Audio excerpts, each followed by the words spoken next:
kejadian banjir di Lima warga alami kerusakan berat, sedang, dan ringan.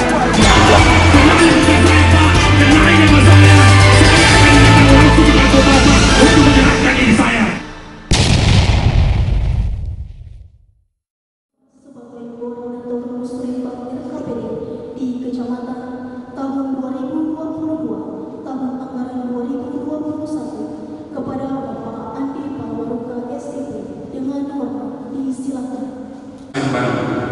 KPD di Kecamatan merupakan amanat dari pasal 94 Peraturan Menteri Dalam Negeri Nomor 86 Tahun 2017. Dalam peraturan itu disebutkan bahwa Bapeda atau Bapelibanda melaksanakan dan mengkoordinasikan muslimban KPD Kabupaten dan Kecamatan yang dihadiri oleh pemangku kepentingan. Selanjutnya, perlu kami sampaikan bahwa pembukaan muslimban KPD Kecamatan Kabupaten di Kecamatan kembali dilakukan secara terpusat di Kabupaten Wajo seperti tahun lalu. Ini maksudnya untuk meningkatkan efektivitas dan efisiensi, sekaligus memberikan waktu yang lebih banyak kepada Bapak Ibu Camat untuk melakukan penyelarasan usulan-usulan pembangunan yang diajukan oleh Kepala Desa dan Lurah berdasarkan prioritas pembangunan daerah yang menyentuh langsung kepentingan masyarakat dalam skala kecamatan. Jadi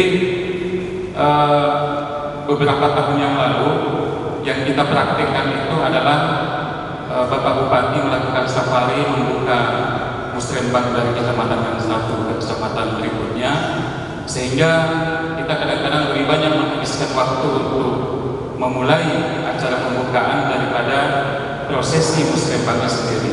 Nah, tahun ini kita pusatkan pembukaannya sehingga teman-teman camat bisa langsung menyelenggarakan substansi penyelenggaraan musrembangnya begitu stakeholder di kecamatan sudah berkumpul. Nah, sehingga walaupun misalnya Bapak Bupati dan Bapak Wakil Bupati berkenan untuk melakukan safari atau menghadiri musrembang kecamatan, maka tidak lagi harus menyesuaikan dengan waktu beliau. Beliau bisa datang di awal acara untuk memberikan pengarahan, bisa di tengah acaranya kita cut sebentar untuk memberikan kesempatan kepada beliau, atau nanti mungkin setelah menjelang selesainya acara musrembang, sehingga sangat fleksibel. Dan intinya sekali lagi adalah bagaimana kita memanfaatkan waktu di kecamatan sebaik-baiknya untuk menjalankan substansi dari musrembang ini. Hadirin sekalian, pelaksanaan musrembang di kecamatan ini sebetulnya menuntut kemampuan manajerial camat dalam aspek perencanaan. Karena sebagai pemimpin perangkat daerah kewilayahan, camat memiliki posisi yang terbaik untuk mengakses keluhan dan permasalahan yang dihadapi oleh masyarakat di wilayah kerjanya. Hadirin sekalian, pada tahun ini juga, mulai tahun 2020 yang lalu, pemerintah telah mewajibkan penggunaan aplikasi Sistem Informasi Pemerintahan Daerah atau SIPD sebagai aplikasi perencanaan, penganggaran, dan pelaporan yang terintegrasi untuk menyelenggarakan pemerintahan dan pembangunan daerah.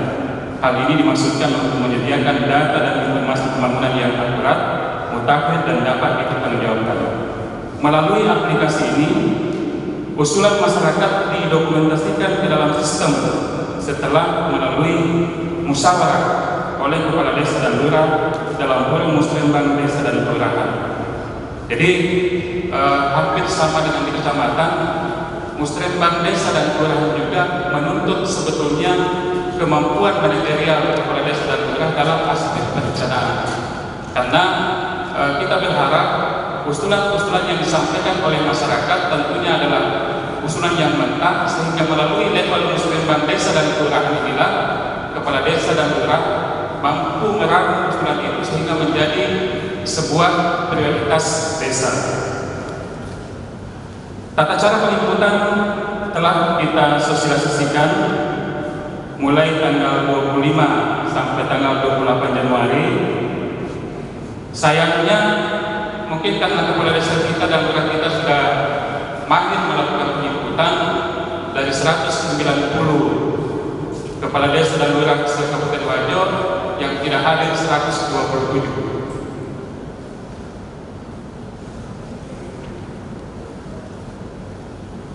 Sampai dengan pada akhir penginputan ada 1.705 usulan masyarakat yang berhasil diinput melalui SIPD. Hasil inputan itulah yang kemudian akan menjadi bahan dalam pelaksanaan musrembang RKPD kabupaten di kecamatan yang akan kita laksanakan mulai tanggal 8 hingga 19 Februari tahun 2021 mendatang. Hadirin sekalian yang saya hormati, untuk efektivitas pengendalian pelaksanaan prioritas pembangunan daerah, maka izinkan kami membagi perangkat daerah sesuai fungsi dan kewenangannya. Jadi perlu juga kami laporkan kepada bapak-bapak dan ibu kepala OPD bahwa kemungkinan usulan masyarakat yang disampaikan dan diinput ke dalam SIPD itu tidak semua langsung berhubungan dengan OPD yang Bapak Ibu pimpin. Sebagai contoh, sebagaimana tampilan di atas, dari 1.705 usulan ini hanya 17 OPD yang langsung ditunjuk oleh usulan masyarakat untuk menunjuk langsung kepada OPD yang bersangkutan. Nah, apakah ini berarti OPD yang tidak disebutkan di sini sudah tidak mempunyai kegiatan di tahun 2022? Tentu tetap ada, karena kita tetap akan mengakomodir kegiatan-kegiatan yang diusulkan oleh masyarakat, misalnya melalui skema penyampaian pokok-pokok pikiran anggota DPRD atau melalui forum perangkat daerah, sehingga ketika RKPD kita nanti ditetapkan, maka itu adalah merupakan akumulasi dari usulan masyarakat secara bottom up maupun usulan-usulan yang secara teknokratik disusun oleh perangkat daerah secara top down.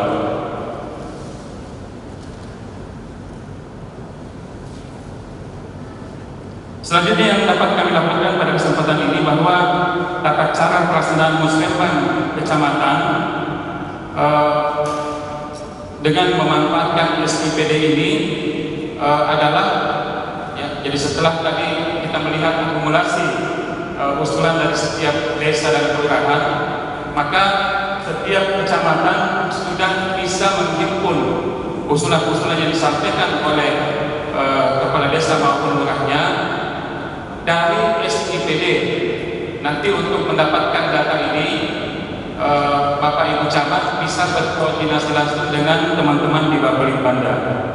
Nah, setelah itu, itulah yang kemudian yang saya katakan tadi bahwa dibutuhkan kemampuan manajerial camat dalam aspek perencanaan untuk bisa memilih dari sekian banyak usulan ini yang mana yang menjadi prioritas kecamatan, dengan pertimbangan bahwa usulan-usulan itu menyentuh kepentingan masyarakat dalam skala kecamatan. Jadi kita tidak sekedar menyeleksi usulan yang berasal dari desa, kelurahan dan diloloskan satu-satu, tetapi yang lebih penting adalah bagaimana kita mampu merangkul setiap usulan yang ada untuk menghasilkan usulan skala kecamatan.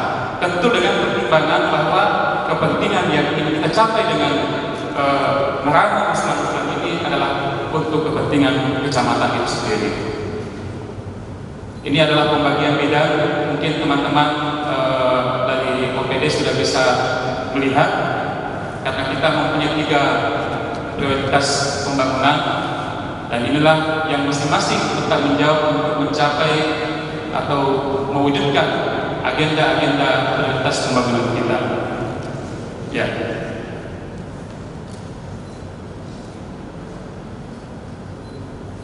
Selanjutnya kami juga berharap teman-teman OPD untuk menuntun mendampingi Bapak dan Ibu camat di dalam pelaksanaan musrembang ini, karena itu tadi bahwa bagaimana menghasilkan sebuah usulan pembangunan yang berkualitas itu tergantung juga dari peran serta kita melalui bidang-bidang yang menjadi tanggung jawab kita. Nah, ini adalah skema bagaimana proses pelaksanaan musrembang itu kita jalankan.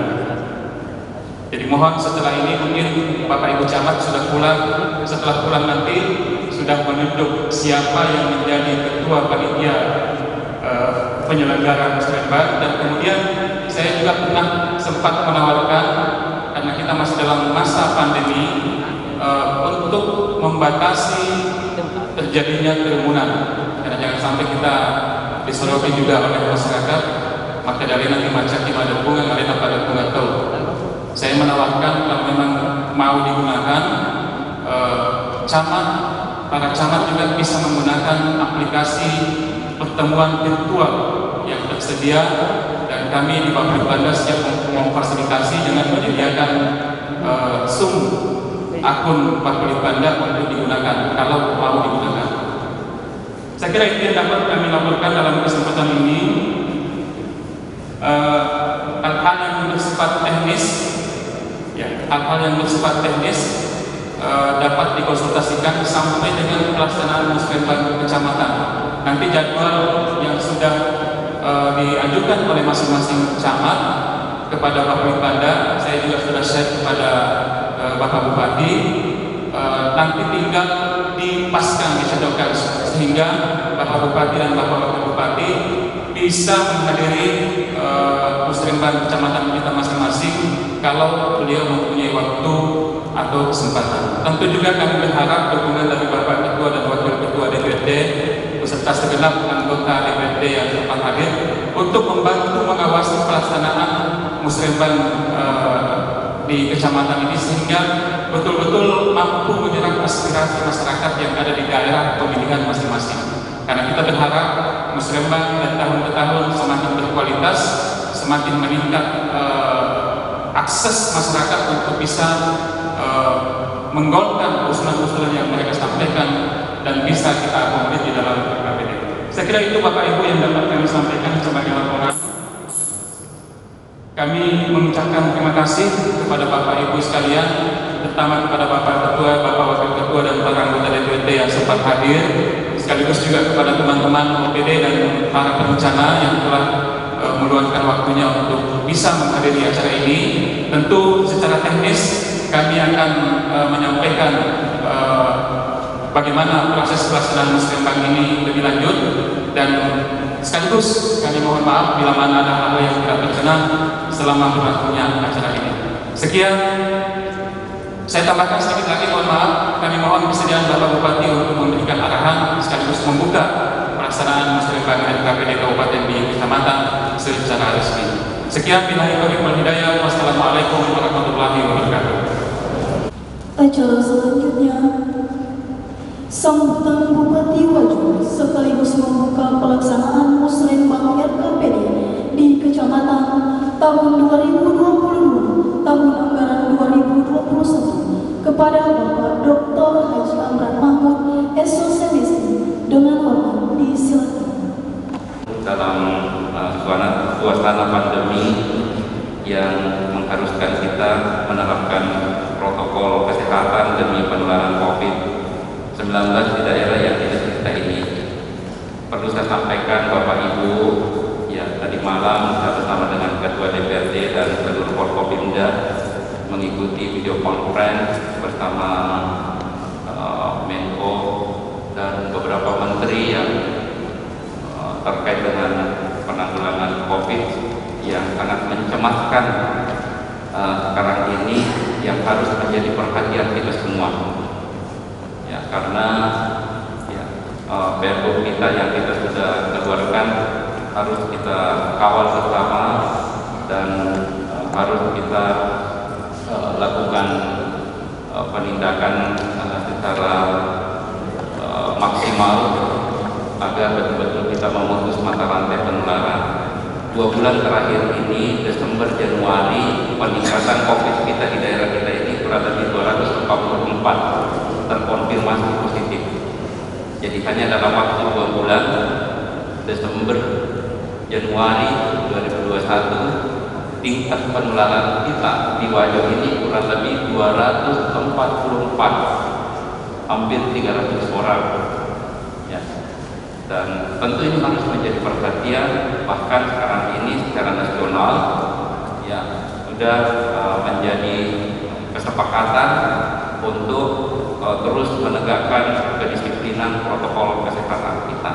Jadi untuk itu saya memohon bantuan kita semua, salah Pak Sekda, untuk bisa menindaklanjuti apa yang menjadi instruksi oleh seluruh menteri tadi malam. Ya, Pak Sekda juga kami mohon bantuan untuk ini mensosialisasikan, karena ini yang paling pokok ini adalah edukasi dan sosialisasi penyadaran masyarakat yang masih lebih banyak didominasi pemahaman mereka dengan berita-berita hoax, ya, berita-berita yang harus kita luruskan, berita-berita yang harus kita jelaskan sebaik mungkin. Olehnya itu saya mohon kita semua menjadi garda terdepan untuk menjadi teladan dan menjadi upaya menekan penularan COVID di daerah kita.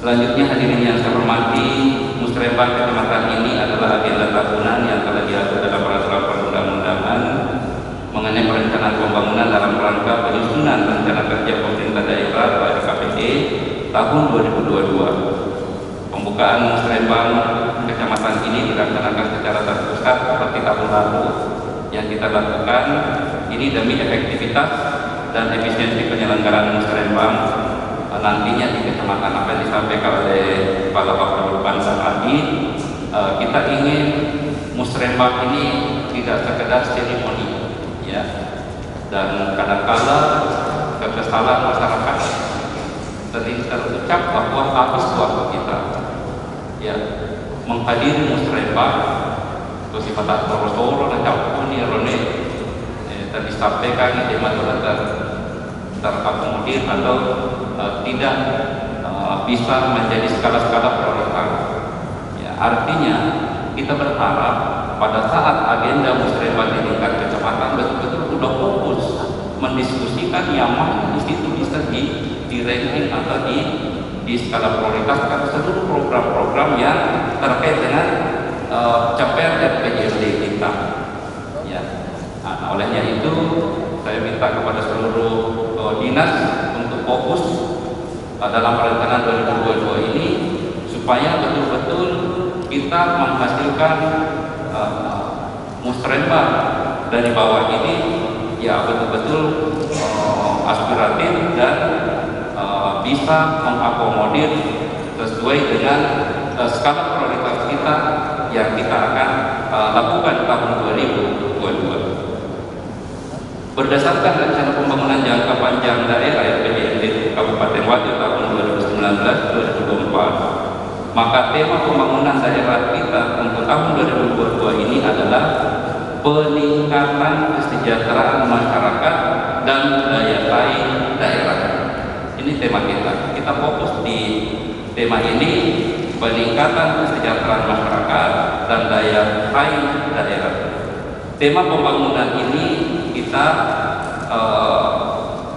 akan terjawantahkan melalui 3 program prioritas pembangunan tahun 2022. Yang pertama adalah pembangunan infrastruktur yang terpadu dan berwawasan lingkungan.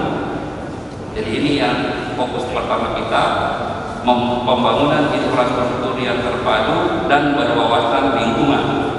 Melalui program prioritas ini kita akan menargetkan terjadi peningkatan manajemen dan kualitas infrastruktur jalan dan jembatan serta perhubungan. Jadi kalau infrastruktur jalan, saya kira teman-teman anggota dewan kita sama merasakan setiap turun yang paling banyak disuarakan dan kita banyak rasakan setiap kita menjelajah masuk ke pelosok-pelosok, pasti infrastruktur jalan, infrastruktur air, pengairan, ya, infrastruktur energi kelistrikan itu. Nah, olehnya itu kita masih harus fokus di sini. Tahun 2021 ini insya Allah kita selesaikan akses jalan Ujung Gesi sampai Meciru. Ya. Artinya kalau ini kita wujudkan 2021, maka masyarakat Delawak yang tadinya 1 jam sampai 1,5 jam menuju ke Kota Sengkang, insya Allah tinggal 30 menit.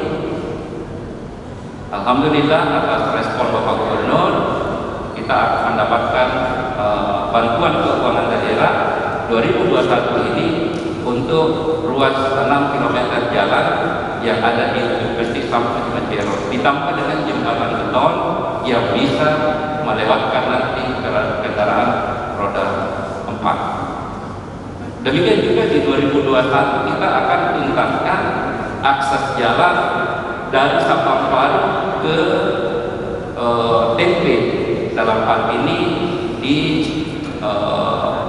Manusia Salo, ujung ujung Bero, kemudian masuk ke Benteng Lompoy, kemudian menyeberang masuk ke Salmen Rasa, sehingga ada 5 desa yang ada di bagian barat di sana warga kita itu akan 15 menit sampai menjangkau ke Sengkang. Ya, hanya mau ngomong saja jalan di situ. Tahun ini kita akan menuntaskan akses itu.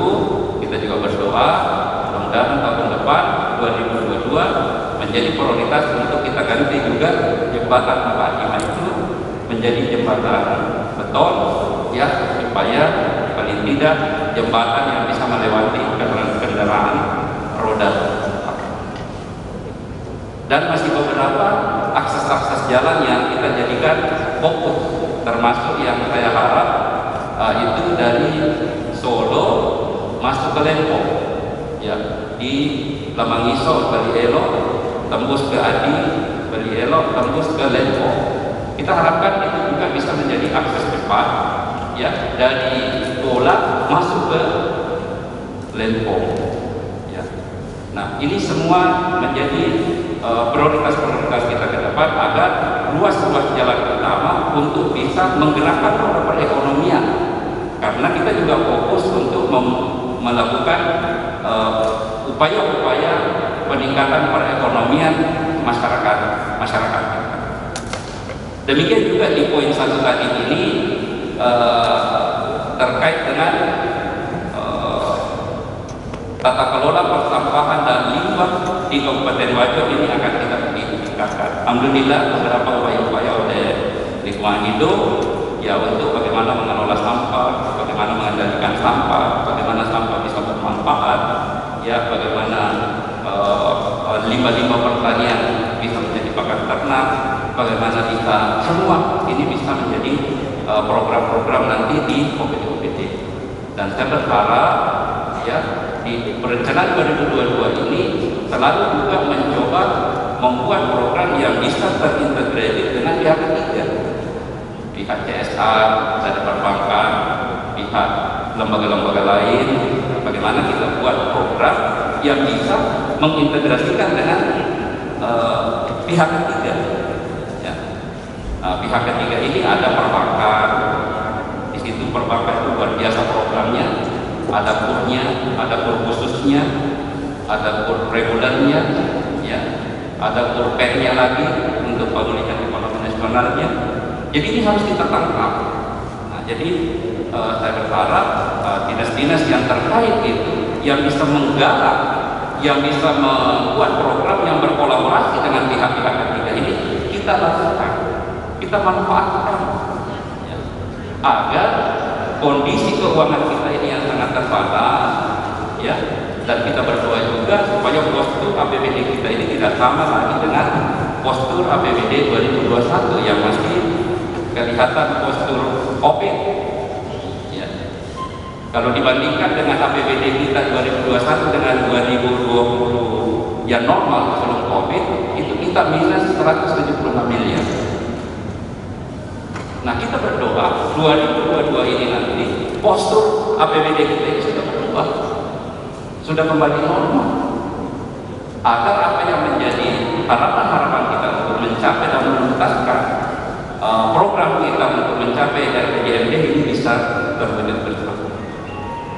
Hadirin yang saya hormati, program prioritas kedua adalah peningkatan kualitas SDM yang berkualitas dan berdaya saing.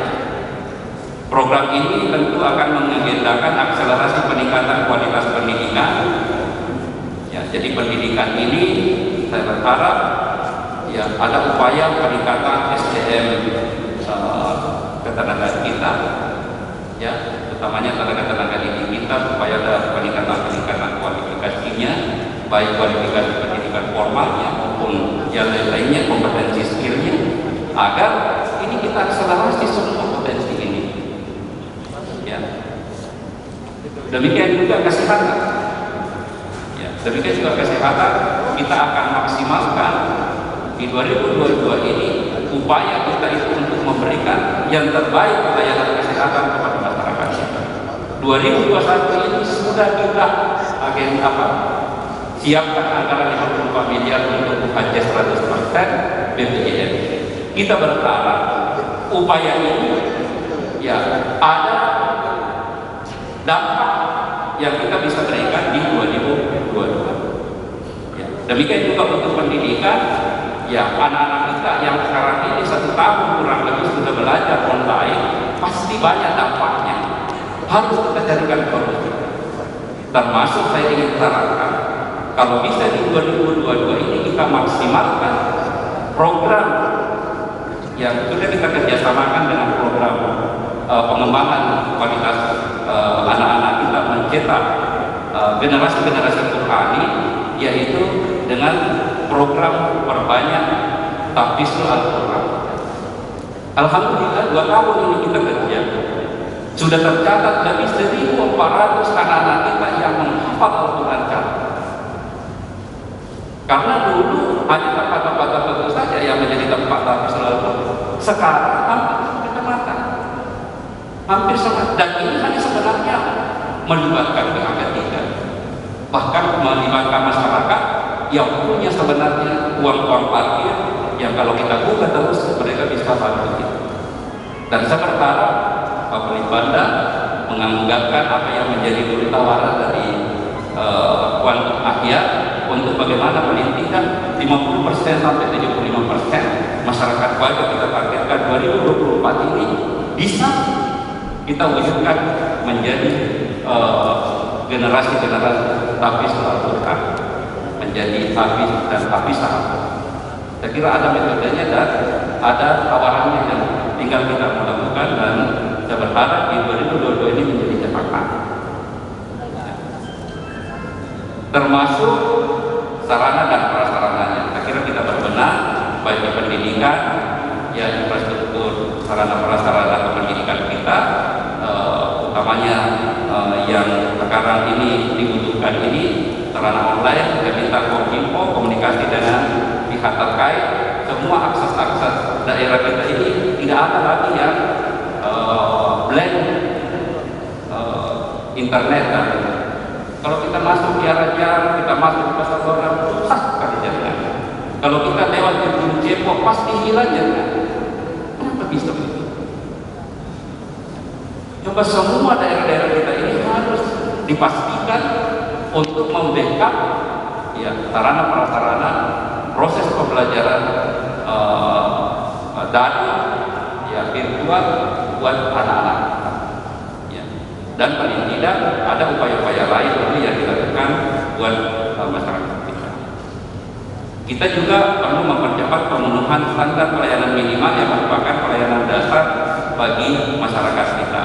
Bukan hanya itu, kapasitas aparat kita khususnya dalam perencanaan, pelaporan dan evaluasi perlu ditingkatkan agar sistem perencanaan Kabupaten Wajo menjadi lebih berkualitas. Alhamdulillah, ya baru-baru ini kita mendapatkan penghargaan merit system hanya 20 kabupaten kota di seluruh Indonesia. Padahal ini sudah dilakukan penilaian sejak 2015. Tapi nanti tahun ini baru bisa ada yang mencapai kualifikasi itu. Karena ada 3 di situ yang menjadi perhatian. Ya, kualifikasinya apakah itu pendidikannya, skillnya dan sebagainya, SDM ASN kita. Demikian juga kompetensinya dan kinerjanya. Ini yang selalu kita ukur. Makanya ya ada saja selalu kita rolling, ada saja kita ini karena kalau menghambat kinerja kita, menghambat apa yang kita, ya mohon maaf saja. Ya mohon maaf saja, pasti ada yang kami geser, ya untuk bisa kita mencapai. Dan itu tidak mudah kita capai. Itu tidak mudah kita capai karena penilaiannya ketat, ya indikatornya sangat ketat, dan kita bisa capai untuk itu. Ya, dan ini menyangkut reformasi birokrasi. Ya, ini tentu atas dukungan dari anggota dewan kita, mulai dari restrukturisasinya sampai kita memanage, mengisi jabatan, dan betul-betul kita berusaha semaksimal mungkin menempatkan orang yang sesuai dengan SDM yang dimiliki. Program prioritas ketiga adalah pembangunan di 2022 ini adalah akselerasi pemulihan ekonomi kerakyatan. Program ini kita akselerasi melalui peningkatan produksi dan produktivitas komoditi pertanian, peningkatan sarana dan prasarana berusaha, serta keterampilan masyarakat, serta penanggulangan beban hidup lapisan masyarakat miskin dan peningkatan kapasitas produksi usaha mereka. Jadi saya mohon Dinas Pertanian koordinasi dengan PU untuk mensinkronkan ini program pertanian terpadu kita yang sekarang ini kita tugaskan ke kecamatan. Di setiap kecamatan ada desa yang kita ingin wujudkan pertanian terpadu. Ini harus didukung infrastruktur. Jadi prioritaskan dulu ya infrastruktur jalan aksesnya ya supaya ini bisa saling bersinergi. Ya contoh misalnya di Desa Makmur kita jadikan di sana desa agrowisata berbasis pariwisata. Ya, bagaimana itu bisa saling mendukung? Ya, semua kecamatan dan 13 kecamatan yang ada desanya kita sudah tentukan dan itu harus didukung oleh semua UPD. Perikanannya, menyiapkan bibitnya, pertaniannya mulai dari bibit, kebutuhan apanya di situ, supaya pertanian terpadu ini selesai. Ya, karena ini pemulihan ekonomi yang harus dilakukan dan itulah yang menjadi modal utama kita maju, yang memiliki kekayaan sumber daya alam yang luar biasa yang harus kita kelola dengan maksimal. Kalau hanya ini integrated farming system di beberapa daerah sampai di pelosok, bahkan kalau sampai di desa nantinya, ini akan bergerak semua. Ya, ini akan mempengaruhi semua sektor lain. Kita sudah bisa membuka industri, kita sudah bisa kembangkan pariwisata, kita sudah bisa karena sudah didukung infrastruktur jalan yang baik. Ya, infrastruktur yang lainnya sudah bagus. Nah, inilah yang kita harapkan ada terjadi sinergitas agar fokus perencanaan 2022 ini betul-betul berkualitas yang akan kita kerjakan dan tentunya atas dukungan dari teman-teman anggota DPRD untuk bisa saling mensupport dalam mewujudkan program kita, termasuk rumah kemasan supaya inovasi-inovasi desa, produk-produk lokal itu supaya sudah bisa menjadi produk-produk oleh-oleh. Ya, kita berharap itu ikan bungo, ikan kering yang ada di pinggir jalan itu orang bangga jinjin itu naik di pesawat. Tentu tinggal ditemukannya. Mulai dari pembinaan bimbingan buat mereka agar menghasilkan ikan yang berkualitas. Jangan ikan yang sudah tidak laku baru dikeringkan, tapi mulai dikemas dengan baik supaya isinya berkualitas, kemasannya berkualitas, dan itu bisa menjadi kebanggaan. Dan ini sangat disukai sampai Jepang. Dan masih banyak kuliner-kuliner kita yang masih bisa dikembangkan, yang bisa bersinergi dengan pariwisata, apalagi kalau struktur budayanya kan lebih berkembang ke depannya. Olehnya itu saya berharap program-program ini tadi saya minta supaya bagaimana programnya melibatkan pihak ketiga, karena kita sangat terbatas dengan anggaran. Hadirin yang saya hormati, mengacu pada tema dan prioritas pembangunan tadi ada 3 tadi poin. Tentunya kita berharap seluruh pelaku perencanaan pembangunan mulai dari desa, kelurahan hingga ke tingkat kabupaten untuk bersungguh-sungguh mengawal agenda pembangunan kita agar tetap berada pada koridor visi pembangunan kita, yaitu pemerintah amanah, menuju masyarakat maju dan sejahtera. Saya kira ini inti utama yang kita ingin wujudkan. Visi saya bersama dengan Pak Bupati adalah pemerintah amanah menuju masyarakat maju ekonominya, maju layanannya, cepat layanannya. Ya, mereka rasakan hadirnya pemerintah, mereka rasakan hadirnya solusi. Begitu ada persoalan, solusi cepat. Begitu ada bencana, kita hadir yang paling pertama. Semua ini harus kita wujudkan, dan tentu ujung-ujungnya adalah kesejahteraan masyarakat kita. Akhirnya saya berharap agar masing-masing pemangku kepentingan stakeholder berperan aktif dalam forum ini, khususnya kepada saudara-saudara yang merupakan perwakilan OPD, karena kualitas pembangunan kita pada tahun 2022 nanti ini tentu ditentukan oleh kualitas perencanaan yang kita laksanakan pada saat ini. Dan ada yang perlu saya garis bawahi, baik data kita harus betul-betul komplit, dan kita sudah hadirkan mulai sekarang ini rumah-rumah data di setiap desa. Ya, jadi nanti kita tinggal satu data saja. Kita ini 2024 kita sudah punya big data, kita sudah punya database, kita menuju ke smart city, sehingga semua nanti tinggal satu saja pengambilan data kita. Tidak boleh lagi beda DKKBN, tidak boleh lagi beda sosial, tidak boleh lagi beda dengan Dukcapil, semua sudah harus jadi satu data kita. Jadi oleh itu saya minta perencanaan ini supaya betul-betul bisa lebih berkualitas. Saya ucapkan selamat bermusyawarah. Semoga Allah Subhanahu wa Ta'ala memberkati niat kita ini dan menganugerahi kita dengan pikiran yang lurus dan jernih agar menghasilkan perencanaan pembangunan daerah Kabupaten Wajo tahun 2022 yang berkualitas. Dengan berharap ridho Allah, petunjuk, hidayah, inayah, dan maghfirahnya, mari kita bersama-sama membuka secara resmi pelaksanaan Musrembang Kecamatan tahun 2021 dalam rangka penyusunan RKPD Kabupaten Wajo tahun 2022 dengan bersama-sama melafalkan basmalah. Bismillahirrahmanirrahim.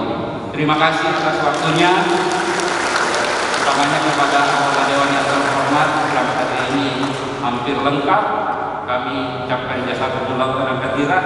Mudah-mudahan dengan identitas kita yang kita lakukan ini, insya Allah dinikmati oleh masyarakat kita Kabupaten Wajo. Demikian. Bismillahirrahmanirrahim. Assalamualaikum warahmatullahi wabarakatuh. Hari ini kami bersama dengan Bapak Wakil Bupati, Ketua DPRD, dan seluruh Wakil Ketua dan Ketua-Ketua Komisi DPRD bersama dengan jajaran pemerintah melaksanakan pembukaan Musrembang RKPD tahun 2022 secara bersamaan pembukanya, sehingga nanti pelaksanaan Musrembang di kecamatan langsung fokus bersama seluruh stakeholder untuk membicarakan prioritas-prioritas program kegiatan yang akan direncanakan tahun 2022. Sehingga saya nanti bersama dengan Bapak Wakil Bupati tinggal datang untuk mengkomunikasikan, mensupport agar hasil-hasil rumusan yang akan dilakukan di setiap kecamatan nantinya insya Allah akan menghasilkan perencanaan RKPD yang lebih berkualitas untuk dinikmati oleh seluruh masyarakat Kabupaten Wajo. Kejadian banjir di Jumlah warga alami kerusakan berat, sedang, dan ringan.